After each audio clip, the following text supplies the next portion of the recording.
இன்றைக்கு ஆண்டவர் நம்மோடு பேச நினைத்ததான காரியம், దేవుడు ఈరోజు మనతో మాట్లాడాలనుకుంటున్న కార్యాలు విశ్వాసము. విశ్వాసం నీకుందా? విశ్వాసము నీకుందా?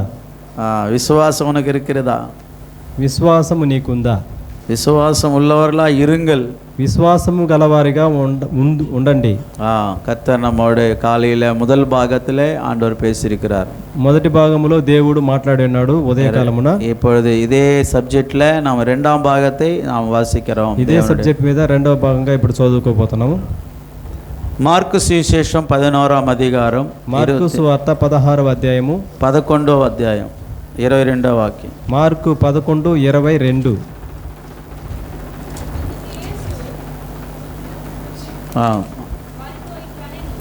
వారితో ఇట్లా నేను మీరు దేవుని యందు విశ్వాసం ఉంచుడి, ఎవడైనా ఈ కొండను చూచి నీవు ఎత్తబడి సముద్రములో పడవేయబడును అని చెప్పి తన మనస్సులో సందేహింపక తాను చెప్పిన జరుగునని నమ్మిన ఎడల వాడు చెప్పినది జరుగునని మీతో నిశ్చయముగా చెప్పుచున్నాను. హల్లెలూయా, హల్లెలూయా. தேவனுக்கு மகிமை உண்டாவதாக. దేవుని నామానికి మహిమ కలుగును గాక. இயேசு அவர்களை நோக்கி தேவனிடத்தில் விசுவாசம் உள்ளவர்களாய் இருங்கள், எவனாகிலும் இந்த மலையை பார்த்து நீ பெயர்ந்து சமுத்திரத்தில் தள்ளுண்டு போ என்று சொல்லி தான் சொன்னபடியே நடக்கும் என்று தன் இருதயத்தில் சந்தேகப்படாமல் விசுவாசித்தால் அவன் சொன்னபடியே ஆகும் என்று மெய்யாகவே மெய்யாகவே உங்களுக்கு சொல்லுகிறேன். ஆதலால் நீங்கள் ஜெபம் பண்ணும்போது அவைகளை கேட்டுக்கொள்வீர்களோ அவைகளை பெற்றுக்கொள்வோம் என்று விசுவாசியுங்கள், அப்பொழுது அவைகள் உங்களுக்கு உண்டாகும் என்று சொல்லுகிறேன். அல்லேலூயா, அல்லேலூயா. கர்த்தருக்கு மகிமை உண்டாவதாக. దేవుని నామానికి మహిమ కలుగును గాక. ఆ మైక్ సౌండ్ పెట్టవద్దు, సౌండ్ సరిపోదు, మీకు సరిపోదు, దగ్గర పెట్టుకుంటాను, దగ్గర పెట్టుకోవాలా. கர்த்தருக்கு ஸ்தோத்திரம். దేవుని నామానికి మహిమ కలుగును గాక. தேவனிடத்திலே விசுவாசம் உள்ளவர்களாய் இருங்கள். దేవుని వద్ద విశ్వాసం కలిగిన వారుగా ఉండండి.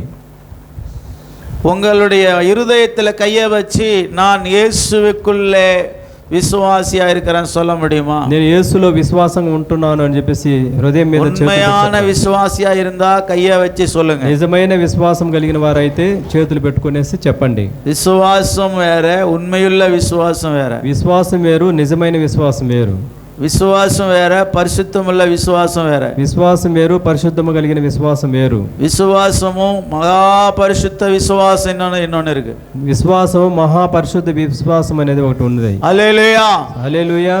பிரியமானவர்களே, கர்த்தர் சொல்றாரு விசுவாசம் உள்ளவர்களாய் இருங்கள் என்று சொல்லுகிறார். కాబట్టి దేవుడు అంటున్నాడు విశ్వాసం కలిగిన వారుగా ఉండండి. హల్లెలూయా, హల్లెలూయా. எதுக்கு ஆண்டவர் இந்த வார்த்தையை சொல்லி இருக்கிறார்? ఎందుకు దేవుడు ఈ మాటలు చెప్తున్నాడు? அதுக்கு முன்னால என்ன நடந்தது தெரியுமா?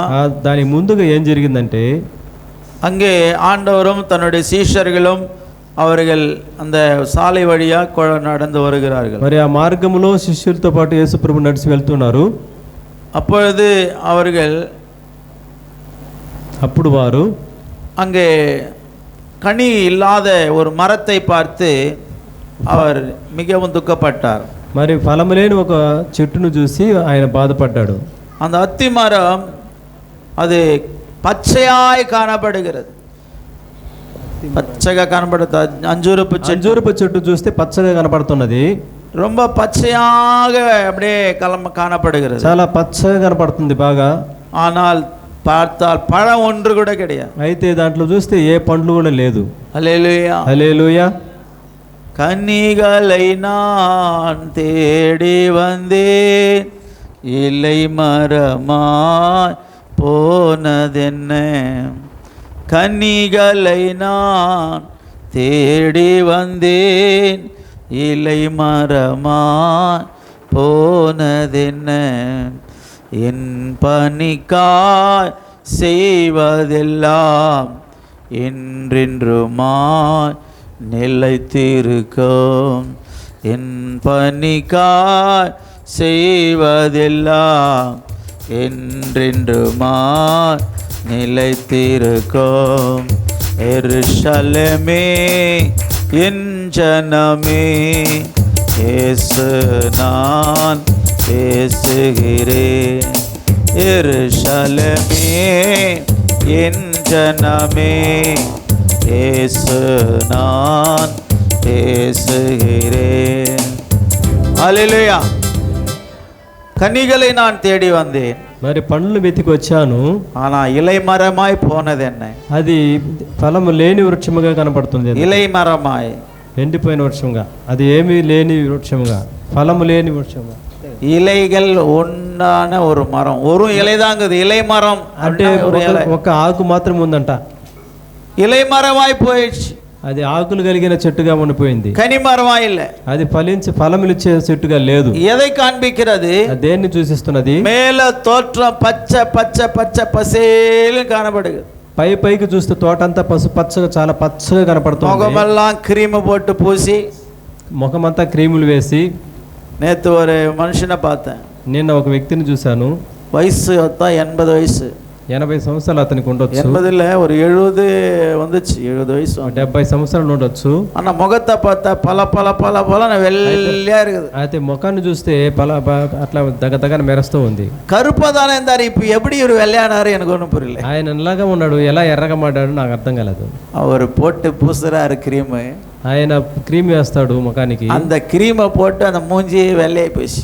ఆ క్రీమ్ వేసి వేసి ఆ ముఖం కూడా తెల్లగా మారి. பிரியமானவர்களே, நிறைய பேர் இப்படிதான் பூசினுக்கிறாங்க. చాలా మంది అలాగనే పూసుకుంటున్నారు. அந்த கிரீமை போட்டு போட்டு ఆ క్రీములు వేసి వేసి ஹல்லேலூயா హల్లెలూయా முகம் கலரா வருதுங்க. ముఖం కలగా వస్తుంది కానీ ஆனா ஒரு நாள் அந்த கெமிக்கல்ஸ் ரியாக்ஷன் ஆகும். ఆ కెమికల్స్ మన శరీరం మీద రియాక్షన్ చూపిస్తుంది. அப்போ அந்த கெமிக்கல்ஸ் ரியாக்ஷனால் அந்த முகம் என்ன நடக்கும் தெரியுமா? ఆ రియాక్షన్ వల్ల ఏం జరుగుతుందో తెలుసా? அது நடந்த பிறகு பாத்துங்க, ఆ జరిగిన తర్వాత చూడండి அது எப்படி அந்த ரியாக்ஷன் இருக்குன்றது அதுக்கு రియాక్షన్ స్వభావం ఎలా ఉంటుందని తర్వాత తెలుస్తుంది. அதே போல అలాగనే அப்படியே காதுக்கு மூக்குக்கு தலைக்கு எதுக்கோ செட்டிங் ஃபிட்டிங் எல்லாம் நடக்குது. మరి చెవికి ముక్కుకి తలకి అన్ని కూడా సెట్టింగ్లు చేసుకుంటారు. ஆனால் అయితే உள்ள பார்த்தா ஒரு கனியும் கிடையாது. అయితే లోపల చూస్తే ఏ ఫలము లేదు. அந்த ஒரு வாழ்க்கைக்காக இயேசு கிறிஸ்து இந்த வார்த்தையை சொல்றாரு. ఆ వాక్యం కోసం యేసు ప్రభు మాట అంటున్నాడు. கனிகளை தேடி வந்தாரு, మరి ఫలాలు వెతికి వచ్చాడు. ஆனால் பார்க்கும் பொழுது அங்க ஒரு இலை மரமாய் காணப்படுது. అక్కడ చూస్తే ఒట్టి ఆకులే కనపడుతున్నది. சகோதரனே சகோதரி, సహోదరుడా సహోదరి, அந்த మరத்தை ఆండவர் శపిத்தார் என்று சொல்லப்படுகிறது. ఆ చెట్టును చూసి దేవుడు శపించాడని చెప్పబడింది. హల్లెలూయా హల్లెలూయా. அந்த వచనத்தை நாம் பார்க்கும் பொழுது, ఆ వాక్యాన్ని మనం చూస్తున్నప్పుడు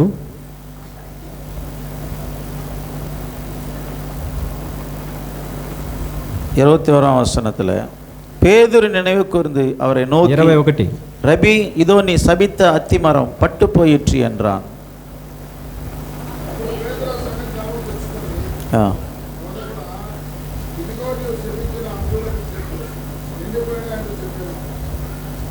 ஹல்லேலூயா హల్లెలూయా. கர்த்தருக்கு மகிமை உண்டாவதாக. దేవుని నామానికి మహిమ కలుగును గాక. அப்போ ஆண்டவர் அதுக்கு பிறகுதான் அந்த வார்த்தையை சொல்றாரு. ఆ తర్వాతనే దేవుడు ఈ మాటలు చెప్తున్నాడు, விசுவாசம் உள்ளவர்களாய் இருங்கள், విశ్వాసం కలిగిన వారుగా ఉండండి అని. ஹல்லேலூயா హల్లెలూయా ஹல்லேலூயா హల్లెలూయా. கர்த்தர் நம்முடைய ஜீவியத்திலே விசுவாசம் என்பது, நீங்க ஒரு முறை கலாத்தியர் 5ஆம் அதிகாரம் 22ஆம் வசனம் வாசிங்க. గలతీయులు 5:22 చదవండి ఒకసారి.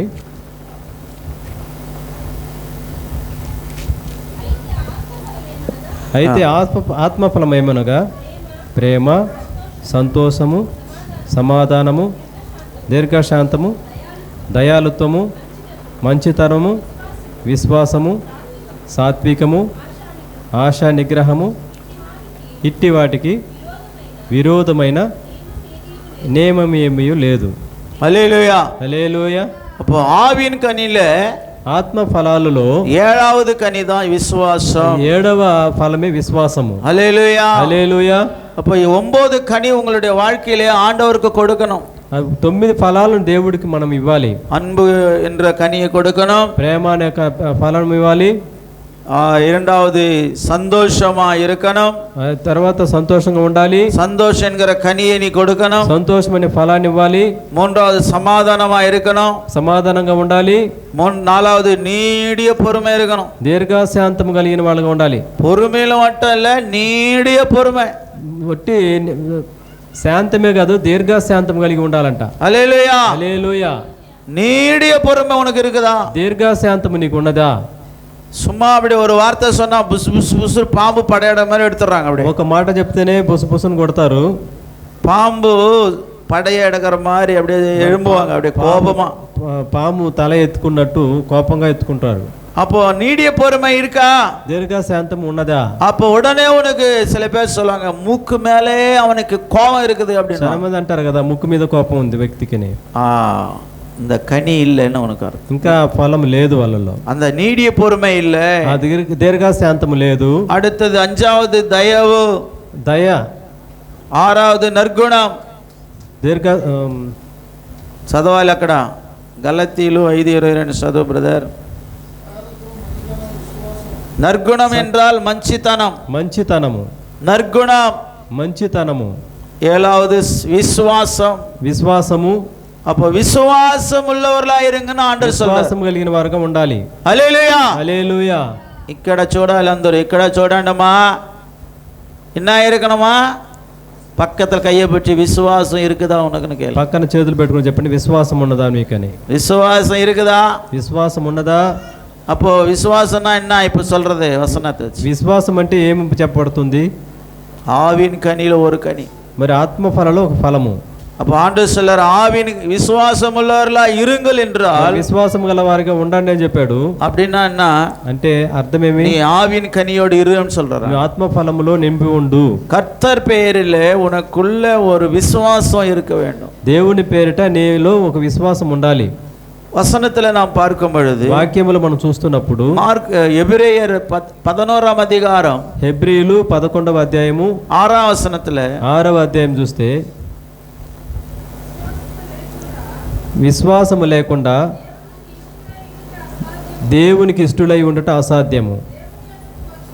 దేవుని యొద్దకు వచ్చువాడు ఆయన ఉన్నాడనియు తన్ను వెతుకు వారికి ఫలము దయచేవాడనియు నమ్మవలెను కదా. హల్లెలూయా హల్లెలూయా. அப்போ ஆண்டவர் சொல்ற விசுவாசமா இருன்னு சொல்லிட்டு కాబట్టి దేవుడు అంటున్నాడు విశ్వాసం గలవారుగా ఉండండి. இங்கே சொல்றாரு, ఇక్కడ అంటున్నాడు விசுவாசம் இல்லாமல் தேவனுக்கு பிரியமா இருப்பது கூடாத காரியம். విశ్వాసం లేకుండా దేవునికి ఇష్టలై ఉండట అసాధ్యము అంటున్నాడు. హల్లెలూయా. హల్లెలూయా. எத்தனை பேர் ஆண்டவருக்கு நான் பிரியமா இருக்கிறேன் சொல்ல முடியுமா? ఎంతమంది మనం దేవునికి ఇష్టలై ఉన్నానని చెప్పగలము?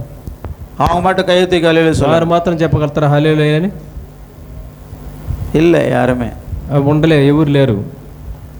நாங்க ஸ்டார் கை தூக்குறீங்களா? இருக்கிறதில்ல. விசுவாசம் இருந்தால் நம்முடைய கிரியைகளிலே நாம் காணப்படணும். விசுவாசம் அதாவது ஆண்டவர் சொல்றாரு విశ్వాసం ఇల్లామల్ కర్తருக்கு பிரியமாயிருப்பது கூடாத காரியம். మరి విశ్వాసం లేకుండా దేవునికి ఇష్టలై ఉండట అసాధ్యమని. அப்ப பாருங்க நம்ம வாழ்க்கையில நாம் எந்தெந்த காரியத்துல கர்த்தருக்கு பிரியமா இருக்கிறோம். మనం చూడండి దేవుని ఏ ఏ కార్యములు దేవునికి எல்லா காரியத்துல பிரியமா இருக்கிறோமா? అన్ని కార్యాల్లో ఇష్టలై ఉన్నామా? எத்தனை காரியத்துல நாம் தேவனை துக்கப்படுத்தி கொண்டு வாழ்கிறோம்? కార్యాల్లో దేవుని దుఃఖపరుస్తున్నాం. హల్లెలూయా. హల్లెలూయా. சத்தமா சொல்லுங்க ஹல்லேலூயா. హల్లెలూయా. ஹல்லேலூயா. హల్లెలూయా. நான் ஒரு காரியத்துல கூட ஆண்டவரை துக்கப்படுத்தல சொல்ல முடியுமா? அப்படியே பட்ட மாட்டோம். அல்லேலூயா சொல்ல ఒక్క కార్యములో కూడా దేవుని దుఃఖపరచలేదు అనే వాళ్ళ చేతులు ఎత్తండి చూద్దాం. சொல்ல முடியாது, చెప్పలేము. 99 காரியத்துல நாம் துக்கப்படுத்தி இருப்போம். మరి 99 కార్యాలు దేవుని దుఃఖపరుస్తున్నాం. ஏதோ ஒரு காரியத்துல மட்டும் ஆண்டவருக்கு பிரியமா இருந்தா ఒక్క కార్యములో మాత్రం దేవునికి ప్రియముగా ఉండొచ్చు. நான் 99 காரியத்தை கர்த்தர் பிரியமா இருக்கிறேன். మరి 99 కార్యములోని ప్రియంగా ఉన్నాను. ஒரு காரியம் தான் ஆண்டவர் துக்கப்படுத்தினேன், ఒక్క కార్యములోని దేవుని దుఃఖపరిచాను அப்படின்ற இருக்கீங்களா? అనే వాళ్ళు ఎవరైనా ఉన్నారా? 99 காரியத்துல நான் பிரியமா இருக்கிறேன். 99 కార్యాల్లో దేవునికి ఇష్టడై ఉన్నాను. கரெக்டா ஜெபிக்கிறேன், నేను కరెక్ట్ గా ప్రార్థన చేస్తున్నాను, கரெக்டா வெடிகாலம் எழும்புறேன், వేకుజామున లేస్తున్నాను, யாரு திட்டினாலும் வாங்கிக்கிறேன், ఎవరు తిట్టినా తీసుకుంటాను, அடிச்சா இன்னொரு கண்ணத்தை கொடுக்குறேன், మరి కొట్టినా కూడా చెంపను చూపిస్తున్నాను, మరి చెంప చూపిస్తున్నాను, 9 கனி கொடுக்குறேன், మరి 9 ఫలాలు ఇస్తున్నాను, ஒண்ணுதான் இல்ல, ఒకటి మాత్రమే లేదు அப்படின்றவங்க இருக்கிறீங்களா? అలాంటి వాళ్ళు ఎవరైనా ఉన్నారా? ஹல்லேலூயா. హల్లెలూయా. அதுதான் நான் சொன்னது. కాబట్టి అంటున్నాము 99 காரியத்தில் நாம் ஆண்டவரை துக்கப்படுத்திக் கொண்டிருப்போம். 99 కార్యాల్లో దేవుని దుఃఖపరుస్తున్నాం. ஒரு காரியம் ஏதோ ஒன்ன காரியம் தான் நம்ம ஆண்டவரை பிரியப்படுத்த முடியும். ఏదో 1-2 కార్యాల్లో దేవుని ప్రియపరుస్తాం. அது எதுன்னா தசம்பாகத்தை உண்மையாக சில பேர் கொடுக்குறாங்க. కొంతమంది దశంభాగం యథార్థంగా ఇస్తున్నారు. இல்லைன்னா சில பேர் வந்து அதிகாலையிலேருந்து ஜெபிப்பாங்க. వేకుజామున వచ్చి ప్రార్థన చేస్తున్నారు ఎవరైనా. இல்லைன்னா இன்னொருத்தர் அச்சா கூட வாங்கின்னு வருவீங்க இருப்பீங்க. కొంతమంది అయితే కొట్టితే కూడా దెబ్బలు తీసుకుని గమ్మున నిలబడతారు. அதில் ஏதோ இருக்கலாம் அப்படிப்பட்ட అలాంటి కార్యములు ఉండొచ్చు. ఒకవేళ எல்லா காரியத்துல நான் ஆண்டவரை பிரியப்படுத்துறேன் சொல்ல முடியுமா? అన్ని కార్యాల్లో దేవునికి ఇష్టలై ఉన్నాను అని చెప్పగలమా? அல்லேலூயா హల్లెలూయా. அப்ப நாம் எல்லா காரியத்துல ஆண்டவரை பிரியப்படுத்தினால்தான் நாம் பூர்ணப்பட்ட మనవాటియా యేసుவோடு கூட పరలోకం పోగ முடியும். అన్ని కార్యములు దేవునికి ఇష్టడై ఉన్నప్పుడే మనము పెళ్లి కుమార్తెగా ఎత్తబడతాం. సంపూర్ణமான పూర్ణపట్ట మరి సంపూర్ణముగా పొంది సంపూర్ణమైన పెళ్లి కుమార్తెగా ఎత్తబడగలము. ఆమేన్ ఆమేన్. அப்ப எப்போ நீ பூர்ணப்பட்ட மனவாட்டியா மாறுது? ఎప్పుడు నువ్వు సంపూర్ణమైన పొందే కుమార్తెగా మారతావు. పెళ్లి కుమార్తెగా సగం మెంగ బాగ బదర్ పూర్ణపట్ట మనవాటిயாக మరి పెళ్లి కుమార్తెగా. హల్లెలూయా హల్లెలూయా. పూర్ణపట్ట సంపూర్ణ మనవాటిயாக పెళ్లి కుమార్తెగా நாம் எப்போ மாறுது? మనం ఎప్పుడు మార్చబడతాం? యేసు சீக்கிரமா வந்து கொண்டிருக்கிறார். యేసు త్వరగా వచ్చుచున్నాడు. காலையிலே நான் ஒரு காரியத்தை பற்றி சொன்னேன். ఉదయం ఒక కార్యం బట్టి నేను చెప్పాను. இப்பொழுது லூக்கா சுவிசேஷம் 7ஆம் அதிகாரம் 50ஆம் வசனத்தை எடுத்துக்கொள்வோமா? లూకా సువార్త 7వ అధ్యాయము 50வது வசனம். அவர் ஸ்திரியை நோக்கி உன் விசுவாசம் உன்னை ரட்சித்தது, சமாதானத்தோட போ என்றார். మైక్లో చెప్పండి బ్రదర్. నీ విశ్వాసము నిన్ను రక్షించును, సమాధానం గలదానవై పొమ్ము అన్నాడు. హల్లెలూయా హల్లెలూయా. இது யாரு எங்க எப்போ சொன்னாங்கன்னு நமக்கு தெரியும். ఎవరిని ఎప్పుడు ఎలా చెప్పారు తెలుసు మనకు తెలుసు. హల్లెలూయా హల్లెలూయా. సీమోన్ ఎన్கிறதான வீட்டிலே ஒரு விருந்துக்காக அழைக்கப்பட்டிருந்தார்கள். సీమోన్ అనబడుతున్నటువంటి వ్యక్తి దగ్గర విందుకు పిలువబడ్డాడు యేసు ప్రభు. హల్లెలూయా హల్లెలూయా. இங்கே சொல்றத கேட்கணும் దయచేసి. చెప్పేది వినండి. బైబిల్ ఫాలో பண்ணுங்க, உங்க குடும்பம் ஆசீர்வாதமா இருக்கும். బైబిల్ని ఫాలో చేయండి, మీ కుటుంబం ఆశీర్వాదం. உங்க சொந்த முயற்சிகள் அல்ல, మీ సొంత ఆలోచనలతో. உங்க வீட்ல ஏதாவது செய்றீங்கன்னா அதுக்கு பைபிள் అத்தாட்சி இருக்கணும், బైబిల్ సంబంధமா இருக்கணும். మీ ఇంట్లో ఏదైనా చేస్తారంటే బైబిల్కి సంబంధించిన విధంగా ఉండాలి. அப்போ உங்களுக்கு ஆசீர்வாதம் இருக்கு. అప్పుడు మీకు ఆశీర్వాదం వస్తుంది. இந்த தேவனுடைய ஜீவ புத்தகத்துல உங்களுடைய நினைவுகள் எல்லாம் ஞாபக காரியங்கள் எழுதப்படும். మీరు జీవ గ్రంథములో మీ జ్ఞాపకార్థమైన కార్యాలంటే రాయబడుతుంది. நீ செய்கிறதான நற்கிரியைகள் ஆண்டவர் எழுதி வைப்பார். మీరు చేస్తున్నటువంటి మంచి కార్యాలను దేవుడు రాసి పెడతాడు. கெட்ட காரியங்களை கூட எழுதி வைக்கிறார். చెడ్డ కార్యాలను కూడా రాసి పెడతాడు. அப்போ நீ கெட்ட காரியம் எத்தனை செய்து கொண்டிருக்கிறாய்? చెడ్డ కార్యాలు ఎన్ని చేస్తున్నావు? நல்ல காரியம் எத்தனை செய்து கொண்டிருக்கிறாய்? కార్యములు ఎన్ని చేస్తున్నావు? ఇవి எல்லாம் ஞாபக புத்தகத்தில் எழுதப்படும். ఇవన్నీ కూడా జ్ఞాపకార్థమైన పుస్తకంలో రాయబడుతుంది. హల్లెలూయా హల్లెలూయా. அப்போ உங்களுடைய ஞாபக புத்தகங்கள் திறக்கப்படுமானால், మీ జ్ఞాపకార్థ పుస్తకం తెరవబడితే எத்தனை பேர் நீங்கள் தேவனுடைய ஆட்டுக்குட்டியானவருடைய కళ్యాణ విరుందులో நீங்க சேர போறீங்க? ఎంతమంది మీరు దేవుని యొక్క పెళ్లి కుమార్తె విందులో మీరు కలుసుకోబోతున్నారు? హల్లెలూయా హల్లెలూయా. நீங்க உங்களுடைய நன்மையான கிரியைகள் அதிகமா இருக்குமானால், మీరు మంచి కార్యాలు అత్యధికంగా ఉండగలిగితే நீங்கள் தேவனுடைய పరిశుద్ధ విరుందులే சேர முடியும். మరి దేవుని యొక్క పరిశుద్ధ విందులో మనం చేర్చబడతాం. హల్లెలూయా హల్లెలూయా. இந்த మధ్యాహ్న நேரத்துல, ఈ మధ్యాహ్న కాల సమయమందు இப்போ அந்த వచనం சொல்லப்பட்டிருக்கிறது. వాక్యం చెప్పబడింది. స్త్రీయే உன் விசுவாசம் உன்னை ரட்சித்தது. స్త్రీ నీ విశ్వాసమే నిన్ను రక్షించింది. సమాధానంతో పో, సమాధానం కలదానవై పొమ్ము. హల్లెలూయా. హల్లెలూయా. 3 காரியம். 3 కార్యాలను. 1 విశ్వాసం, 1 విశ్వాసము, రెండవది రక్షిப்பு, రక్షణ, మూడవది సమాధానము. இந்த 3 காரியங்களை கர்த்தர் அந்த சகோதரிக்கு கொடுக்கிறார். ఈ 3 కార్యాలను దేవుడు ఆ సహోదరికి ఇచ్చినాడు. எப்படி இந்த 3 காரியம் அந்த சகோதரிக்கு கிடைத்தது? ఎలా ఈ 3 కార్యాలు ఆ సహోదరికి దొరికింది? என்ன 3 காரியம்? ఏ 3 కార్యాలు? எல்லாரும் சொல்லணும். இப்போ అందరూ చెప్పండి. என்ன சொன்ன? 1 సమాధానము. ఫస్ట్ சொல்லணும். நீ ఫస్ట్ அல்ல, ఫస్ట్ என்ன சொன்னார் ஆண்டவர்? సరే, ఫస్ట్ ఏం కావాలి? విశ్వాసం சொன்னார் ஆண்டவர். విశ్వాసము.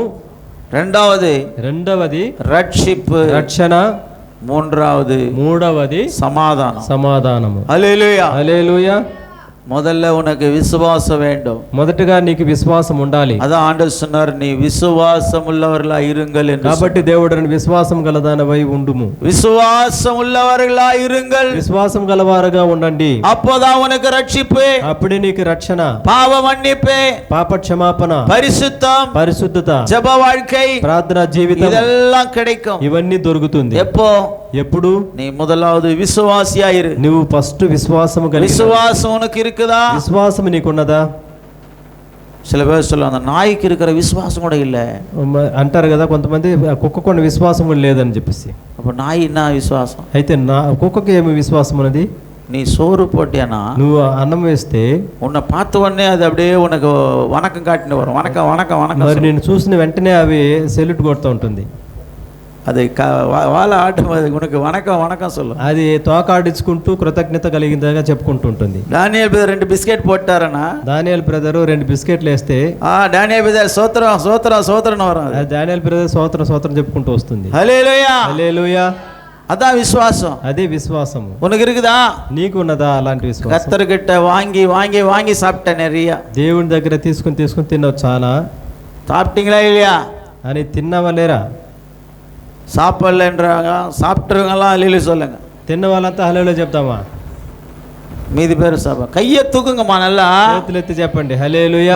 చేతులెత్తి அல்லேலூயா చెప్పండి. హల్లెలూయా. நான் நிற்பதோ நிர்மூலமாகாததோ உங்க கிருபைதான். உங்க அந்த ட்ரம் తీసుకోండి. உங்க கிருபைதான். நன்றி நன்றி ஐயா, நன்றி நன்றி ஐயா, நன்றி நன்றி ஐயா, நன்றி நன்றி ஐயா. மறப்பேனோ மறந்து போவேனோ, உம்மை மறந்தால் இந்த உலகில் வாழ்வேனோ.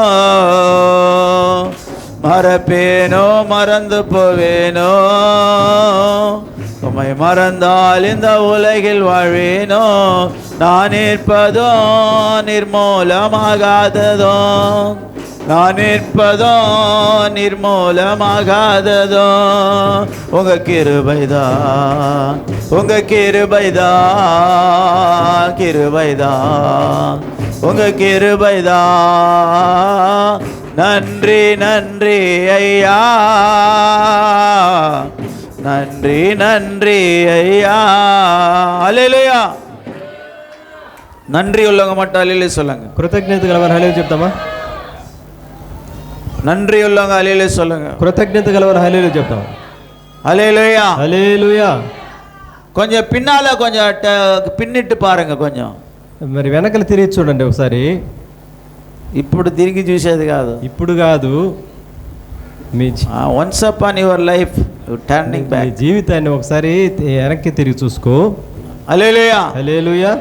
எந்த நிலையிலிருந்து கர்த்தர் உன்னை இப்ப எந்த நிலையில கொண்டு வந்து ఏ స్థితిలో నుంచి ఇప్పుడు ఏ స్థితిలోకి తీసుకొచ్చినాడు, அதுக்கெல்லாம் நாம் நன்றியோடு இருக்க வேண்டாம். వాటన్నిటికీ మనం కృతజ్ఞత గలవారమై ఉండాలి. ஆண்டவர் நமக்கு ஒரு வேலையை ஒப்பு கொடுத்து நம்மை கொண்டு வந்து வச்சிருக்கிறார். మరి దేవుడు మనకు ఒక పని అప్పగించి తీసుకొచ్చినాడు. ஒரு ஊழியக்காரனுக்கு எத்தனை வேலையை ஆண்டவர் சபையில வச்சிருக்கிறார். ఒక సేవకునికి ఎన్ని పనులు దేవుడు సంఘములో పెట్టినాడు. బైబిల్లో சொல்லப்பட்டது సభை భక్తి విరుద్ధ అடையும்படியாக, సంఘము భక్తిని గురించి తెలుసుకున్నట్లు, క్షేమాభివృద్ధి కలుగునట్లుగా. హల్లెలూయా. హల్లెలూయా. సభై భక్తి విరుద్ధ అடையும்படியாக, సంఘము క్షేమాభివృద్ధి కలుగునట్లుగా அவர் சிலரை சுவிசேஷகராகவும், కొన్ని సందర్భాలు సువార్తికునిగాను, சிலரை కొందరిని సువిశేషకరా, సువార్తికులుగాను, అపోస్తలరా, అపోస్తలుగాను, తీర్కదర్శిగా, ప్రవర్తలుగాను, బోధకరుகளா, బోధకులుగాను, మేய்ப்பர்களாக, కాపరులుగాను వెచ్చిరుக்கிறாரே. పెట్టినాడు. இந்த సభையில, ఈ సంఘములో ఇతనే పేరు இருக்கிறீங்களா? ఎంతమంది అలా ఉన్నారు? హల్లెలూయా. హల్లెలూయా. கர்த்தர் சில பேர் சுவிசேஷகராக கர்த்தர் அழைப்பு கொடுத்து வச்சிருக்கிறார். சுவார்த்தகுனிగా பைபிள் பொய் சொல்லாதே. బైబిల్ అయితే అబద్ధం చెప్పదు. యేసుவின் இரத்தத்தால் கழுவப்பட்ட நீ యేసుక్రీస్తు రక్తం చేత కడగబడిన నీవు ஒருவேளை நீ சுவிசேஷகராக ஒரு அழைப்பு இருக்கலாம் உனக்கு, ఒకవేళ నీకు సువార్తికునిగా పిలుపు இல்ல ఉండొచ్చు, தீர்க்கதரிசியா இருக்கலாம், ప్రవక్తగా ఉండొచ్చు, போதக ఉపదేశకரா இருக்கலாம், ఉపదేశకునిగా ఉండొచ్చు, இல்ல உனக்கு ஊழியக்காரர் அழைப்பு இருக்கலாம், ఒకవేళ సేవకునిగా ఉండొచ్చు, மேய்ப்பனா இருக்கலாம். కాపరిగా ఉండొచ్చు. அல்லேலூயா. హల్లెలూయా. இத்தனை காரியங்களில் ஏதாவது ஒன்று உனக்குள்ள இருக்கும் கண்டிப்பா. ఇన్ని కార్యాల్లో ఏదో ఒక కార్యం నీలో పెట్టి ఉంటాడు. நீ தெரிஞ்சுக்கணும், அதை நீ செய்து கொண்டிருக்கிறாயா வேத சபையில? చేస్తున్నావా సంఘములో? செய்றீங்களா? అలా చేస్తున్నారా? எத்தனை பேர் சபையில எனக்கு இந்த பொறுப்பு நான் உண்மையா செய்யறேன்னு சொல்ல முடியுமா? సంఘములో బాధ్యతగా ఈ పని నేను చేస్తున్నాను అని ఎవరైనా చెప్పగలరా? அது நீங்க ఫ్యామిలీయా సాపాడు కూడా கொடுக்குறீங்க, அது கூட ஒரு ஊழியம் தான் ஆண்டவர் கொடுக்கும். ఫ్యామిలీగా భోజనాలు పెడుతున్నారు, అది కూడా సేవే. సభையிலே சில ஊழியங்களை கர்த்தர் கொடுத்திருக்கிறார். సంఘములో కొన్ని పనులను దేవుడు ఇచ్చినాడు. హల్లెలూయా. హల్లెలూయా. మ్యాట్ పోరదా இருக்கலாம், ఈ మ్యాట్ వేసేది ఉండొచ్చు, வந்து ஜெபிக்கிறதா இருக்கலாம், ప్రార్థన చేసేది ఉండొచ్చు, నిన్ను సాక్షి சொல்லதா, నిలబడి సాక్ష్యం చెప్పొచ్చు, సువిశేషం அறிவிக்க ஒரு 4 பேருக்கு போயிட்டு నలుగురికి సువార్త ప్రకటించొచ్చు. హల్లెలూయా. హల్లెలూయా. నిన్ను కర్తரை పాటు పాడి துதிக்கிறதா இருக்கலாம், దేవుణ్ణి నిలబడి ప్రార్థన చేసి స్తుతించవచ్చు, ఆరాధனை செய்வது, ఆరాధన చేయటము, இதெல்லாம் ஆண்டவர் கொடுத்த வரங்கள். ఇవన్నీ దేవుడు మనకిచ్చిన వరములు. கர்த்தருடைய பலன் இல்லாமல் உன்னால இங்க நிக்க முடியுமா? దేవుని శక్తి లేకుండా నువ్వు నిలబడగలవా? தேவன் உன்னை ரட்சிக்காமல் போனால் இங்க வந்து உட்கார்ந்து இருப்பியா? దేవుడు రక్షించకపోయింటే నువ్వు ఇక్కడ నిలబడి ఉంటావా? எங்கோ சீரியல் சினிமா இல்ல போன பார் எங்கோ ரெஸ்டாரண்ட் போயிட்டு இருப்ப, సినిమా బారు రెస్టారెంట్ అని వెళ్ళిపోయి ఉంటారు. பைபிள்ல சர்ச்சு கிட்ட வந்திருக்க முடியுமா? బైబిల్ పట్టుకొని చర్చి దగ్గరికి వచ్చి ఉంటామా? ஆனால் ஆண்டவர் கிருபையா ரட்சித்து நம்மை சபையில வந்து உட்கார வச்சிருக்கிறார். దేవుడు కృప ద్వారా రక్షించి பரிசுத்தமான இடத்திலே உன்னை கொண்டு வந்து வச்சிருக்கிறார். పరిశుద్ధమైన స్థలములో నిన్ను కూర్చోబెట్టున్నాడు. தேவன் உன்னை நமக்காக தெரிந்து கொண்ட ஒரு பாத்திரமா இருக்கிறாய். దేవుడు మనల్ని ఎరిగిన వాడుగా పాత్రుడిగా ఉన్నాము. உன்னை அவருக்கு அவரால் தெரிந்து கொள்ளப்பட்ட ஒரு பாத்திரமா உன்னை வச்சிருக்கிறார். నిన్ను తెలుసుకున్నటువంటి పాత్రగా పెట్టినాడు దేవుడు. ஆண்டவரால் நீ நியமிக்கப்பட்டிருக்கிறாய். దేవుని చేత నువ్వు నియమింపబడి ఉన్నావు. హల్లెలూయా. హల్లెలూయా. நீ கர்த்தருடைய பாத்திரமா இருக்க வேண்டும். నీవు దేవుని పాత్రగా ఉండాలి. హల్లెలూయా. హల్లెలూయా. இந்த சகோதரி, ఈ సహోదరి தேவனுடைய பாதத்துல வந்து దేవుని పాద సన్నిధికి వచ్చి 500 வெள்ளி காசு 500 వెండి కాసులు, ஒருவன் ஆண்டவர் ஒரு ஊமையை சொல்லுகிறார், ఒక మూగవాన్ని బట్టి చెప్తున్నాడు, ఉపమానం చెప్తున్నాడు, ఒక ఉపమానం చెప్తున్నాడు. హల్లెలూయా. హల్లెలూయా. இங்கே சீமோன் வீட்டுக்கு இயேசு கிறிஸ்து வந்தார். సీమోను వద్దకు యేసుప్రభు వచ్చినాడు. விருந்துக்கு ஆண்டவர் கூப்பிட்டாராம். విందుకు యేసుప్రభుని పిలిచినారు. நல்லா கவனிங்க, గమనించండి. நாங்க ஹைதராபாத்ல ஊழியம் செய்யும் போது, హైదరాబాద్ లో సేవ చేస్తున్నప్పుడు அங்க ஒரு ஃபேமிலி எங்களை சாப்பாடுறதுக்காக கூப்பிட்டாங்க. ఒక ఫ్యామిలీ వారు పిలిచారు భోజనానికి. ஹல்லேலூயா. హల్లెలూయా. நல்ல இது பைபிள்ல இருக்கிற கதையை நான் உங்களுக்கு சொல்றேன். ఈ బైబిల్ ఉన్న కార్యమని చెప్తాము. ஊழியக்காரங்களை சில பேர் பைபிள் பிரகாரமா கூப்பிடுவாங்க. బైబిల్ ప్రకారంగా సేవకుల్ని పిలుస్తారు. ஆண்டவராய் இயேசு கிறிஸ்துவை கூட அந்த நாளிலே இந்த யோவான் என்கிறதான சீஷன் குடும்பத்தில் விருந்துக்காக ஆண்டவர் அழைக்கப்பட்டிருந்தார். యేసు ప్రభువును అలాగనే విందుకు పిలిచినాడు. 36వ వచనం వాసింగ. 36వ వాక్యం చదవండి. 7:36. 7:36. பரிசேயரில் ஒருவன் தன்னுடனே போஜனம் பண்ண வேண்டும் என்று அவரை வேண்டிக் கொண்டான். அவர் அந்த பரிசேயன் வீட்டிலே பிரவேசித்து பந்தி இருந்தார். తనతో కూడా భోజనం చేయవలనని ఆయన అడిగెను. ఆ పరిసయ్యుని ఇంటికి వెళ్ళి భోజన పంక్తిలో కూర్చున్నాడు. హల్లెలూయా. హల్లెలూయా. இங்க இருக்கிறவங்க எத்தனை பேர் ஊழியக்காரரை நீங்க விருந்துக்கு கூப்பிட்டீங்க? ఎంతమంది మరి సేవకుల్ని విందుకు పిలిచినారు మీ ఇండ్లకి? ఆమేన్. హల్లెలూయా. హల్లెలూయా. ஒருத்தரும் கூப்பிடல, ఎవరు పిలవలేదు. வந்து உபவாசம் போட்டு ஜெபம் பண்ணிட்டு சாப்பிட்டு போறதுன்னு சொல்றதல்ல. మరి వచ్చి ఉపవాసం చేసి ప్రార్థన చేసి వెళ్ళండి అని కూడా చెప్పేది లేదు. இந்த பைபிள்ல ஆண்டவரை வந்து சாப்பிட்றது மட்டும் தான் கூப்பிட்டார் அவர். ఇక్కడైతే యేసు ప్రభువుని భోజనానికి మాత్రం పిలిచినాడు. அப்போ சாப்பிட்றதுக்கு கூப்பிட்டு வந்தாங்க ஆண்டவர் அந்த வீட்டை ஆசீర్వదించిருப்பாరా, ఆశీర్వదించక మాటారా? మరి భోజనానికి కోసం వెళ్ళి ఉంటే ఇంటిని ఆశీర్వదించి ఉంటాడా, ఆశీర్వదించి ఉండడా? చెప్పండి.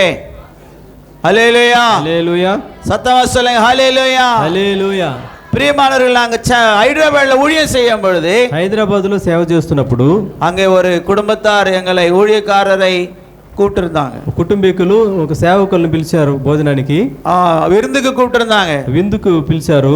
அப்போ நாங்க போன உடனே கையை கழிட்டு போயிட்டு பெரிய டைனிங் டேபிள்ல உட்கார வச்சாங்க. మరి చేతులు కడుక్కున్న తర్వాత మంచి డైనింగ్ టేబుల్ మీద పెద్ద డైనింగ్ టేబుల్ కూర్చోబెట్టారు. அங்கே பார்த்த ஐட்டம்ஸ் అక్కడ చూస్తే ఐటమ్స్లు இதுவரைக்கும் நான் பார்க்கல, ఇంతవరకు చూడలేదు. எத்தனை விதமா இருக்குது. மட்டனு, சிக்கனு, முட்டை, மீன், அப்புறம் அந்த இது இருக்கு பாரு, எறா, என்னென்னோ வகை வகையா. మరి చేపలు, గుడ్లు, మటను, చికెను, రొయ్యలు, ఇలా రకరకాలుగా వెరైటీలు చేసి పెట్టారు. హల్లెలూయా హల్లెలూయా. நாங்க ஏறக்குறைய ஒரு 10-12 ஊழியக்காரங்க போனோம். 10-12 మంది సేవకులు వెళ్ళి ఉన్నాము. பெந்தகோஸ்து மிஷன்ல இருக்கிறோம். పెంతెకోస్తు మిషన్ లో ఉన్నాము. அதுல ஒரு 4 பேர் பிரதர்ஸ் இருந்தா ஒரு 6 பேர் சிஸ்டர்ஸ் இருப்பாங்க. ఒక 4 సిస్టర్లు, 5 మంది బ్రదర్స్, 6 మంది సిస్టర్స్ ఉంటారు. 4 బ్రదర్స్, 6 మంది సిస్టర్స్ ఉంటారు. హల్లెలూయా హల్లెలూయా. கர்த்தருக்கு மகிமை உண்டாவதாக. దేవునామని మహిమ కలుగును గాక. அப்போ நாங்க அங்க போய் சாப்பிட்டு அவங்களுக்கு ஜெபம் பண்ணிட்டு வந்துட்டோம். అక్కడ మేము భోజనం చేసుకుని వాళ్ళు அது போல இங்கே ஆண்டவராகிய இயேசு கிறிஸ்துவை ஒரு குடும்பத்தார் அந்த சாப்பிடுறதுக்காக கூப்பிட்டிருந்தாங்க. ఒక కుటుంబీకులు యేసు ప్రభుని భోజనం కోసం పిలిచినారు. அப்போது இவர் போய் அங்க உட்கார்ந்து சாப்பிடும் பொழுது అక్కడ కూర్చొని భోజనం చేస్తున్నప్పుడు ஒரு ஸ்திரீ, ఒక స్త్రీ ஓடி வந்து పరిగెత్తుకుంటూ వచ్చి அவர் பாதத்துல, దేవుని అంటే యేసు ప్రభు పాద సన్నిధిని కూర్చొని, அந்த ஊர் பாவியாக ஒரு ஸ்திரீ அவர் பரிசேயன் வீட்டில் பந்திருந்தார். இந்த பரணியில் பரிமள தைலம் கொண்டு வந்து அவருடைய பாதங்களில் அருகே பின்னாக நின்று அழுது கொண்டு அவருடைய பாதங்களை தன் கண்ணீரினால் நனைத்து தன் தலைமயிரினால் துடைத்து அவருடைய பாதங்களை முத்தம் செய்து పరిమళ తైలத்தை పూసినాల్. మరి ఆయన పాద సన్నిధిన కూర్చొనేసి ఆమె ఏడ్చి కన్నీళ్లతో తన కాళ్ళు తడిపి తన తల వెంట్రుకలతో తుడిసింది. తర్వాత తైలం పూసి పరిమళ తైలం పూసింది. హల్లెలూయా హల్లెలూయా. கர்த்தருக்கு மகிமை உண்டாவதாக. దేవుని నామానికి మహిమ కలుగును గాక. இப்படி செய்து கொண்டிருந்தால், ఇలా చేస్తూ ఉన్నది. அப்போ அந்த பரிசேயன் சொல்றான், అప్పుడు ఆ పరిసీయుడు అంటున్నాడు, அவன் உள்ளுக்குள்ள சொல்லிக் கொள்கிறான், లోపల అనుకుంటున్నాడు, தீர்க்கதரிசியா இருந்தால், మరి ప్రవక్తగా நம்மை தொடுகிற ஸ்திரீ இன்னாள் என்று இப்படிப்பட்டவள் என்றும் அறிந்திருப்பார். இவள் பாவியா இருக்கிறாளே, இவளை தன்னை தொட வச்சு கொண்டிருக்கிறாளே, తనకుల சொல்லி கொண்டான் என்று சொல்லப்படுகிறது. ఇక్కడ చెప్పబడింది, ప్రవక్త అయిన ఎడల తన్ను ముట్టుకొనిన ఈ స్త్రీ ఎవతియో ఎటువంటిదో ఎరిగి ఉండును, ఇది పాపాత్మురాలు అని తనలో తాను అనుకొనెను. ஹல்லேலூயா హల్లెలూయా. வசனம் சொல்லும் போது எழுந்து போகக்கூடாது, ஒழுங்கில்லாத காரியம் பண்ணாதீங்க. వాక్యం చెప్పేటప్పుడు பிள்ளைகள் எல்லாம் உட்கார வச்சிருங்க, தயவுசெய்து உட்கார வந்து வசனத்தை கேளுங்க தயவுசெய்து. ஹல்லேலூயா హల్లెలూయా. அப்போ அந்த மனுஷன் இயேசுவை பற்றி பார்த்தேன் அப்படி மனசுக்குள்ளே நினைச்சிரு. మరి యేసు ప్రభువుని తెలుసుకుని వ్యక్తి తన మనసులో అనుకుంటున్నాడు ఎలా. அப்போ உடனே ஆண்டவர் பார்த்தார், వెంటనే యేసు ప్రభు గ్రహించాడు. இப்போ இவர் தான் நினச்சினுக்கிறார், பார்த்துக்கலாம், இவர் அப்படி பார்த்து நினச்சினுக்கிறார். అలా అనుకుంటున్నాను అనుకోండి. உடனே ஆண்டவர் சொல்றாரு, దేవుడు వెంటనే சீமோனே, సీమోను అని పిలిచాడు. హలో இப்படி பார் அப்படி, ఇలా చూడు అని చెప్పాడు. இப்படி பாரு అన్నారు. ఇలా చూడు అని చెప్పాడు. పేరు కూటిన அவர் பார்த்தார். వెంటనే పేరు పిలిచిన వెంటనే உனக்கு ஒரு காரியம் சொல்லணும், నీకు ఒక కార్యం గురించి చెప్పాలి. ஒரு இடத்துல 2 பேர் கடன் பட்டிருந்தாங்க. ఒకని వద్ద 2 అప్పులు అయి ఉన్నారు. 500 ரூபாய் ஒருவன், 500 రూపాయలు ఒకడికి. அடுத்தது 50 ரூபாய் ஒருவன், ఒకడికి 50 రూపాయలు. அவங்களுக்கு கொடுக்கறதுக்கு முடியல, ఆ అప్పుని తీర్చడానికి వాళ్ళు తిరిగి ఇవ్వడానికి కాలేదు. அப்போ அதுல 2 பேரை மன்னிச்சுட்டான். అప్పుడు అతను 2 క్షమించేశాడు. இதுல யாரை அதிகமா மன்னிச்சிருப்பான் சொல்லு அப்படின்னு. ఎవరిని ఎక్కువగా క్షమించుంటాడు?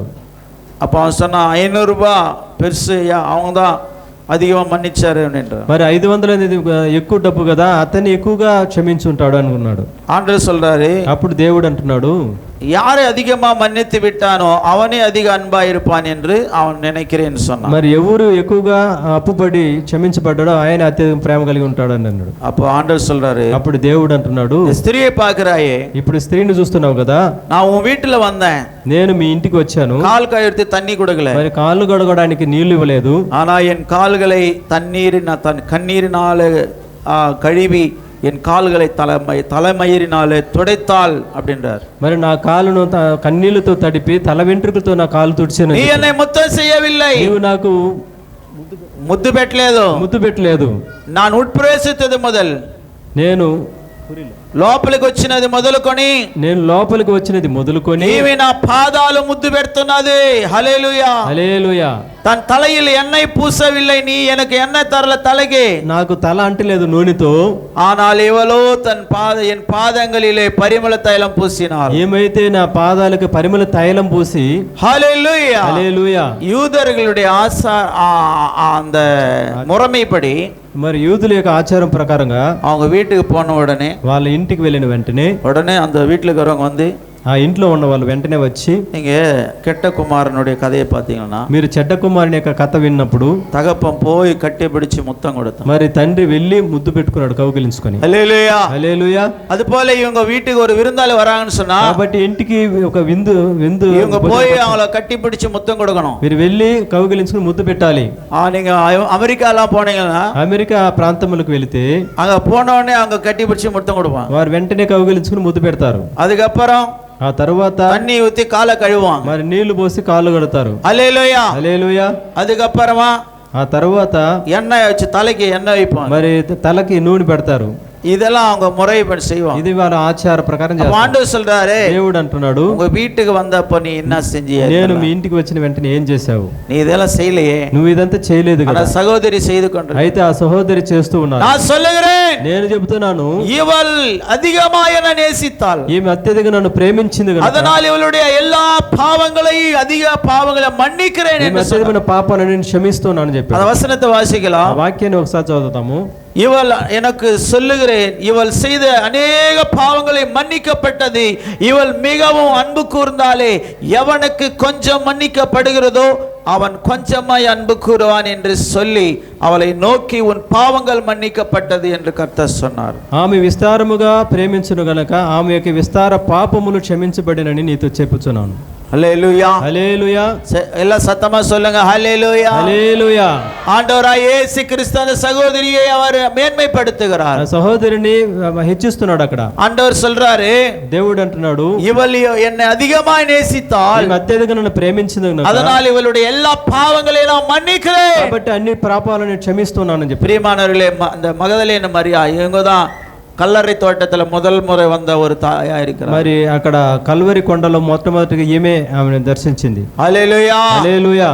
கர்த்தர் இவங்களை அவ்வளவாய் ஆண்டவர் ஆசீர்வதித்தார். కాబట్టి దేవుడు అత్యధికంగా వారిని யாரெல்லாம் பேய் பிடிச்ச ஒரு மகதலேன ஒரு மரியா இருக்கிறார், మరి దయ్యం పట్టిన ఒక మరియా ఉన్నది అక్కడ. அந்த அம்மா அந்த பேயிலிருந்து விடுதலை பண்ண பிறகு ఆమె దయ్యం నుంచి அந்த அம்மா அப்படியே ஆண்டவர் ஊழியம் செய்ய ஆரம்பிச்சாங்க. తర్వాత దేవుని సేవ చేయడం. இந்த சகோதரி அப்படியே ஆண்டவர் ஊழியம் செய்ய இயேசு கூட போயிட்டாங்க. అలాగనే యేసు ప్రభుతో ఈమె వెళ్ళిపోయింది. எத்தனை பேர் உங்கள் பாவங்கள் மன்னிக்கப்பட்டது? ఎంతమంది పాపాలు క్షమించబడి ఉన్నది? எத்தனை பேர் இப்போ கர்த்தருடைய ஊழியத்தை செய்கிறீர்கள்? ఎంతమంది దేవుని సేవలు చేస్తున్నారు? மாசத்துல ஒரு நாளாவது சுவிசேஷத்துக்கு போலாம்னு சொன்ன வர்றீங்களா?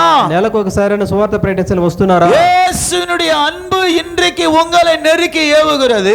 మరి యేసు ప్రభువుకి ప్రేమ మిమ్మల్ని ஆண்டவர் உன்னிடத்தில் அன்பு எதிர்பார்க்கிறார். దేవుడు మీ యొద్ద ప్రేమను ఎదురు చూస్తున్నాడు. ஆனால் அன்பு காட்டுகிற உள்ளங்கள் காணப்படவில்லை. అయితే ప్రేమ చూస్తున్న హృదయాలు కనపడటం లేదు. நீங்க మనుషரை நேசித்துக் கொண்டு போய் మనుషుల్ని ప్రేమిస్తూ వెళ్తున్నారు. Hello hello. சேர்ல உட்காந்து தூங்குறாங்க பாருங்க.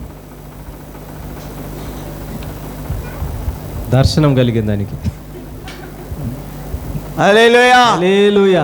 கர்த்தரை உண்மையா நேசிப்பா, உன் இருதயம் கொழுந்து விட்டு ఎరియనా. మరి దేవుని దర్శించే హృదయాన్ని నువ్వు నిజంగా కలిగి ఉన్నావా? ఉన్మయా దేవుణ్ణి నువ్వు యథార్థంగా ప్రేమిస్తే ఆయన సన్నిధిలో వస్తే హృదయం కుమ్మరించబడి కన్నీళ్లు గాచి దేవుణ్ణి ఏడవాలా. అట్లాగా ఏదో మనం ఇష్టమైనట్టు వచ్చేది, మన ఇష్టమైన టైంకి వచ్చేది పోతా ఉండేది. ఒక గ్రహింపు, ఒక ఆరాధన లేదు, ఒక స్తుతి లేదు, భయం లేదు, విశ్వాసం లేదు. ஆண்டவர் சொல்றார், விசுவாசம் உள்ளவனாய் இருங்கள். విశ్వాసం గలవాడుగా ఉండు.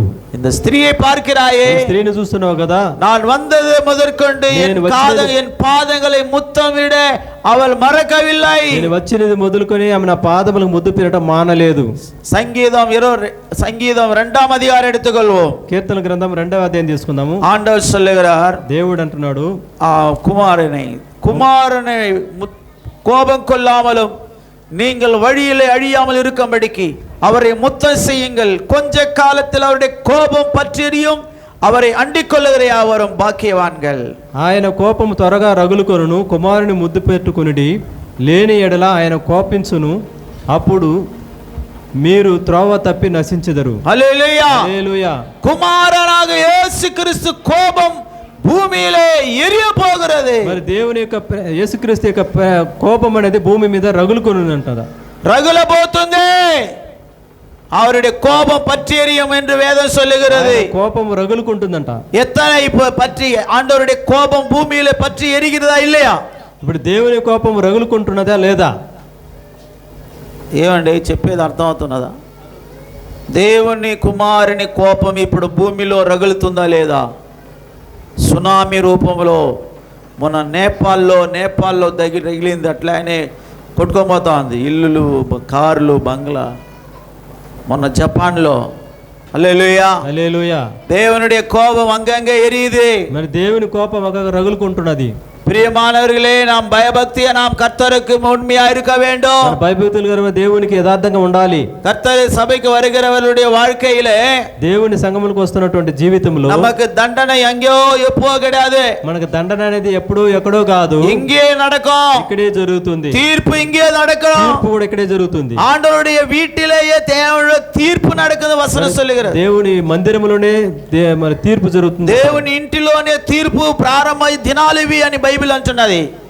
హల్లెలూయా హల్లెలూయా. అప్పుడు తీర్పు நமக்கு எங்கேயோ இல்ல, எப்போ கிடையாது. మరి తీర్పు అనేది ఎక్కడో లేదు, கர்த்தருடைய வீட்டிலே நமக்கு இருக்கிறது. దేవుని ఇంటిలోనే మనకు తీర్పు ఉన్నది. హల్లెలూయా హల్లెలూయా. சத்தமா சொல்லு. நீ உண்மையா இயேசுவை நேசிக்கிறாயா? యథార్థంగా యేసు ప్రభువుని ప్రేమిస్తున్నావా? ஆண்டவர் சொல்றாரு, దేవుడు అంటున్నాడు, உன் வீட்டில வந்ததிலிருந்து నీవు ఇంటికి వచ్చినప్పటి నుంచి நீ என்னை முத்தம் வைக்கல, నాకు ముద్దు పెట్టలేదు, நீ என்னுடைய பாதத்தை கழுவல, నా పాదములు కడగలేదు, எண்ணெய் வைக்கல, నూనె పెట్టలేదు. ஆனால் இந்த ஸ்திரீயோ, అయితే ఈ స్త్రీయో హల్లెలూయా హల్లెలూయా. சில பேர் சொந்தக்காரங்க வீட்டுக்கு வந்துட்டாக்க கேர்லெஸ்ஸா பார்ப்பாங்க. కొంతమంది బంధువులు ఇంటికి వస్తే కేర్లెస్ గా అనుకుంటారు. கொஞ்சம் நல்லா பாருங்க, చూడండి, இயேசுவானவர் சொந்தக்காரன் மூலமா உங்க வீட்டுக்கு வருவார். యేసు ప్రభు బంధువులాగా మీ ఇంటికి రావచ్చు. ஆபிரகாம் வீட்டிலே అబ్రహాము ఇంటిలో தூதர்களை போல, வழிపోக்கர்களை போல பிதா குமாரன் பரிசுத்தாய் வந்தார்கள். మరి తండ్రి కుమార్ పరిశుద్ధాత్మ దేవులు వచ్చారు, దారిన పోవు మనుషుల్లాగా, దారిలో వెళ్ళే ప్రయాణికులు లాగా వచ్చారు. హల్లెలూయా హల్లెలూయా. அப்ப உடனே போய் அவர் பணிந்தார். వెంటనే ఆయన సాగిలపడ్డాడు, அவங்கள வீட்டுக்கு கூட்டிட்டு போனார், ఇంటికి తీసుకెళ్లాడు, కొడుత కండ్రి అడిచారు, మంచి కొవ్వినటువంటి ఎద్దుని వధించాడు. హల్లెలూయా హల్లెలూయా. அவர் நல்ல மாவு பிசைந்து పిండి పిసికి రొట్టెలు కాల్చారు. హల్లెలూయా హల్లెలూయా. நல்ல சப்பாத்தி சுட்டு போட்டா அது சாரம்மா, మంచి చపాతీ కాల్చి వేసిన సారమ్మ గారు, సూపర్ మటన్ కర్రీ, మంచి సూపర్ మటన్ కర్రీ 3 பேருக்கு போட்டாங்க விருந்து. ముగ్గురు తిన్నారు. హల్లెలూయా హల్లెలూయా. బాగా చెప్పండి హల్లెలూయా హల్లెలూయా. அப்போ ஆண்டவரை நேசிக்கிற இருதயம் உனக்கு இருக்குதா? దేవుని ప్రేమించే హృదయం నీకున్నదా? டைரக்டா இயேசுசாமி மாதிரி வர மாட்டாரு. యేసు ప్రభువే నీలోనికి రాడు. இந்த సిరియవర్గలకుள்ள நான் పసియా இருந்தேன், எனக்கு நீ ஆகாரம் கொடுக்கலன்னு சொல்றாரு. నేను ఆకలితో ఉన్నప్పుడు నువ్వు ఆహారం పెట్టలేదు. நான் தாகமா இருந்தேன், நீ தண்ணீர் கொடுக்கல. దాహంతో నాకు దాహం తీర్చలేదు. நான் வஸ்திரம் இல்லாமல் இருந்தேன், வஸ்திரம் கொடுக்கல. నేను వస్త్రహీనునిగా ఉన్నాను, నువ్వు వస్త్రం ఇవ్వలేదు. நான் சிறையில் இருந்தேன், நீ என்னை பார்க்க வரல. నేను చెరసాలలో ఉన్నాను, చూడడానికి రాలేదు. ஐயோ, நீங்க எப்போ நீங்க వస్త్రం ఇల్లామ இருந்தீங்க, எப்போ நீங்க పసియా இருந்தீங்க சொல்லி கேக்குறாங்க. వాళ్ళు అంటున్నారు, ఎప్పుడు మీరు పస్తుగా ఉన్నారు, ఎప్పుడు మీరు వస్త్రం లేకుండా ఉన్నారని అడుగుతున్నారు. పోన ముறை అయ్యా వీటిలో జప కూట నందది. మరి అయ్యగారి ఇంట్లో ప్రార్థన కూడిక జరిగింది. డానియల్ బ్రదర్ వారి ఇంట్లో, కృపావతి సహోదరి, కృపావతి గారి సహోదరి, సూపర్ మీన్ కుడంబు, మంచి మటన్, చికెన్ ఫ్రై நல்லா செஞ்சு வச்சா துன்றதுக்கு கொடுப்புன்னு இல்லை. நிறைய பேர் తినడానికి చాలా మందికి అక్కడ நிறைய பேர் செஞ்சு வச்சுட்டு அவங்க பாதப்படுறாங்க. ఎక్కువ మందికి చేసి పెట్టి, இதெல்லாம் விசுவாசிங்க வந்து ரொம்ப எதனா சொன்னாங்க பாஸ்டர் திட்டுறாருன்னு சொல்றீங்க. ஆனா இதெல்லாம் மனசில் வைக்கணுங்க. ஒரு வீட்டில் ஒரு ப்ரேயர் வைக்கிறாங்க, அவங்க ஒரு மாதத்துக்கு ஒரு முறை வைக்கிறாங்க. మరి నెలకు ఒకసారి ప్రార్థన పెట్టుకుంటున్నారు. இப்போ విశ్వాసిகள் சொல்லும்போது ஏன் வர మాటండ్றீங்க? విశ్వాసులు చెప్తున్నప్పుడు ఎందుకు రావటం లేదు? நம்ம விசுவாசிங்க வராங்க சொல்லிட்டு அவங்க நாள் அன்பா செஞ்சு வச்சிருக்காங்க. మన విశ్వాసులు చాలా మంది వస్తారని ఎక్కువగా చేసి పెట్టారు వాళ్ళు. அவங்க துக்கப்படுறாங்க, చాలా బాధపడ్డారు వాళ్ళు. இதுக்கெல்லாம் நம்ம கணக்கு கொடுக்கணும். దీనికంతా లెక్క ఒప్ప చెప్పాలి. கண்டிப்பா ఖచ్చితంగా. ஒரு ஆண்டவர் சொல்றாரு, దేవుడు అంటున్నాడు, இந்த நான் பசியா இருந்தேன், ఇక నేను ఆకలిగా ఉన్నాను, நீ எனக்கு ஆகாரம் கொடுக்கல. నాకు ఆహారం పెట్టలేదు నీవు. பிரியமானவர்களே, கசப்பு, விரோதம், வைராகியம் சபையில வச்சானா நீ பரலோகம் போக மாட்டே. చేదు కచ్చ పెట్టుకుంటే పరలోకం వెళ్ళలేవు. கள்ளம் கபடம் இல்லாத இருதயத்தோட நேசித்ததா நீ ஆண்டவர் பிள்ளையா கர்த்தர் அங்கீகரிப்பார். కళ్ళ కపటం లేకుండా ప్రేమిస్తూ ఉంటేనే దేవుడు అంగీకరిస్తే పరలోకం తీసుకెళ్తాడు. உள்ள குள்ளு வெளியே கல்லு வச்சிருந்தேனா, లోపల కుళ్ళు పెట్టుకుని బయట మాత్రం అలా పెట్టుకుంటుంటే, ஐயா உள்ள குள்ளு లోపల కుళ్ళు வெளியே கல்லு, బయట మాత్రం రాయి. அப்போ வழியில உனக்கு முள்ளு, అయితే దారిలో నీకు ముళ్ళు. எப்படி நடக்கும்? ఎలా జరుగుతుంది అది? அல்லேலூயா, హల్లెలూయా. எப்படி நல்லா இருக்க முடியும்? ఎలా బాగుండగలము? உள்ள குள்ளு வைக்காத, లోపల కుళ్ళు పెట్టుకోవద్దు. அப்போ உனக்கு வாழ்க்கை வழியெல்லாம் முள்ளுதான். అప్పుడు మీ జీవిత దారి అంతా కూడా ముళ్ళుగా ఉంటుంది. உள்ள எப்படி நீ இருதயத்தை நீ வச்சிருக்கிறியோ, హృదయంలో ఎలాంటి స్థితిని పెట్టుకున్నావో அப்படிதான் உன்னுடைய வாழ்க்கையினுடைய விவரம் காணப்படும். నీ జీవితపు వివరణ కూడా అలాగనే ఉంటుంది. ஆண்டவர் சொன்னார், இருதயம் நிறைந்தது மனுஷன் வாய் பேசும் சொன்னார். నీ హృదయం నిండిందే మనుషుడు మాట్లాడతాడు. ஒரு మనుషனுக்குள்ள தேவ பக்தி இருக்குதா, பரிசுத்தமா இருக்கிறாங்களா என்றதை நம்ம வாயில பேசும்போதே தெரிஞ்சுக்கலாம். ఒక మనిషిలో నుంచి భక్తి ఉన్నదా లేదని నోట్లో మాట్లాడే మాటను బట్టి அன்பானவங்களா இல்லையா சொல்றாங்க, வாயில இருந்த வார்த்தையை வச்சு நான் புரிஞ்சு கொள்ளலாம். మాట్లాడే మాటలను బట్టి చెప్పొచ్చు వాళ్ళ ప్రేమ ఉందా లేదని చెప్పేసి. హల్లెలూయా, హల్లెలూయా. వచనం சொல்லுகிறது, వాక్యం చెబుతుంది, యేసు క్రీస్తువే அந்த సహోదరి, యేసుక్రీస్తుని ఆ సహోదరి పాదத்தை பிடிச்சு அழுதாங்க. మరి ఆ పాదను పట్టుకుని ఏడ్చింది. వచనం சொல்லுகிறது, వాక్యం చెబుతుంది, నీ వழியிலே అழிஞ்சு போகாதபடிக்கு, మీరు దారిలో నశించిపోకుండానట్లుగా, కుమారుని మేల కోపం, దేవునుடைய కోపం மேல வராதபடிக்கு, కుమారుని యొక్క కోపము నీ మీద ఉగ్రత రాకుండా ఉన్నట్లుగా, அவருடைய பாதத்தை முத்தமிடு, ఆయన పాదాలకు ముద్దు పెట్టుకో. கொஞ்ச காலத்திலே அவருடைய கோபம் பற்றி எரிய போகிறது. కొద్ది కాలంలోనే కోపం రగులుకోబోతుంది. இன்றைக்கு நீங்க வந்தவங்க எல்லாம் நீங்க பாக்கியவான்கள். ఇక్కడ వచ్చిన మనమంతా భాగ్యవంతులం. పక్కన சொல்ல, நீ பாக்கியவான் சொல்லுங்க. భాగ్యవంతులు పక్కన వాళ్ళు చెప్పుకోండి. చేయిపెట్టి ధన్యులు మీరు చెప్పండి తెలుగులో, ధన్యులు ధన్యులు చెప్పండమ్మా. దేవా నానేది నాల్ విశేషితవన్, రాజా నా అనుదినం యోసిపవన్. దేవా నానేది నాల్ విశేషితవన్, ராஜா நான் அனுதினம் யோசிப்பவர். எதினால் நீ என்னோடு இருப்பதினால், எதினால் அது எதினால் நீ என்னோடு வருவதினால். தேவா நான் எதினால் விசேஷித்தவன், ராஜா நான் அதனால், தேவா நான் எதினால் விசேஷித்தவன், ராஜா நான் அனுதினம் யோசிப்பவன். அல்லேலூயா. నీ భాగ్యవాన్, భాగ్యవంతుడు. ధన్యురాలు చెప్పండి, పక్కన చేయబట్టి చెప్పండి మా. ధన్యుడు అని చెప్పండి పక్కన. నీ భాగ్యవాన్ తమిళే, తెలుగు వాళ్ళు ధన్యులు అని పక్కన చేయి పెట్టి చెప్పండి. నువ్వు శ్రేష్టమైన దాని అని చెప్పండి. చెప్పండి అయ్యా, நீ விசேஷிக்கப்பட்டவன். தமிழ்ல சொல்லுங்க, விசேஷம் பொந்தின శ్రేష్టమైన, நீ பிரத்யேகிంచబడిన దానివే. హల్లెలూయా, హల్లెలూయా. చెప్పండి గట్టి, హల్లెలూయా, హల్లెలూయా. ஏன் சொன்னா, பரிசுத்த ஆவியானவர் உனக்குள்ள இருக்கிறதுனால. పరిశుద్ధాత్మ దేవుడు నీలో ఉన్నాడు గనుక. நிறைய பேர் பரிசுத்த ஆவியை துக்கப்படுத்தி அவரை துரத்திட்டாங்க வாழ்க்கையில். చాలా మంది పరిశుద్ధాత్మను దుఃఖపరిచి జీవితం తరిమేస్తున్నారు. பரிசுத்த ஆவியை தொத்துறவங்களா ஹல்லேலூயா சொல்லுங்க. పరిశుద్ధాత్మను తరుముకున్న వాళ్ళంతా హల్లెలూయా చెప్పండి. அவளுக்கு யாரும் పరిశుద్ధాత్మను తరుమునే వాళ్ళంతా హల్లెలూయా చెప్పండి. తరిమేశారు అంతే, జీవితంలో లేదు ఆయన. ఎందుకంటే ఎదినాలన్నా తన్నుடைய வாழ்க்கையில சரியில்லாதனால. ఎందుకంటే వారి జీవితంలో సరిలేదు గనుక. 51வது సంగీతంలో அவர் சொல்றாரு, 51వ కీర్తనలో చెప్పబడింది, ఆండవరే ప్రభువా என் சுத்த இருதயத்தை எனக்கு சிருஷ்டியாம், பரிசுத்த ஆவியை என்னிடத்திலிருந்து எடுத்து போடாதரும். 11ஆம் வசனம், உமது சமூகத்தை விட்டு என்னை தள்ளாமலும் உமது பரிசுத்த ஆவியை என்னிடத்திலிருந்து எடுத்துக்கொள்ளாமல் இரும் ஆண்டவரே என்று சொல்லுகிறார். నీ సన్నిధిలో